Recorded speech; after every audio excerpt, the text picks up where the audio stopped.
Welcome to our channel. Today we how to set up Smartsheet forms for intake requests step by step clearly. To get started with setting up Smartsheet forms for intake requests, first, log in to your Smartsheet account. Navigate to the specific sheet where you want to create the form. Once you're on the sheet, locate the Forms option in the upper menu.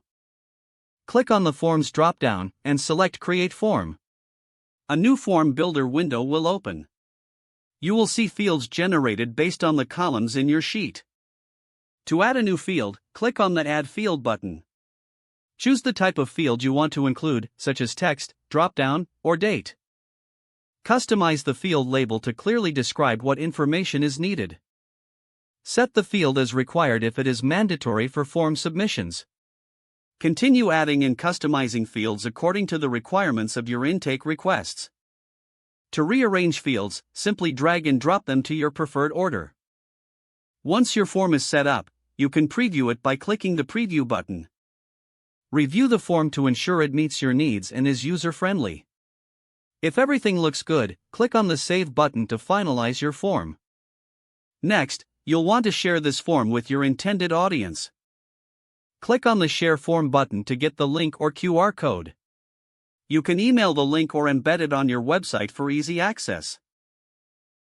Test the form by filling it out yourself to see how it functions.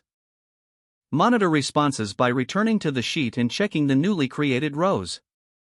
Adjust any fields if necessary based on the feedback from your testing. With these steps completed, you now have a fully functional Smartsheet form for intake requests. If the page does not load, refresh the browser or try again in a private or incognito window. Make sure you are using the correct email address, then retype it carefully to avoid small typos. If your password is not accepted, use the Reset option and create a new strong password you can remember.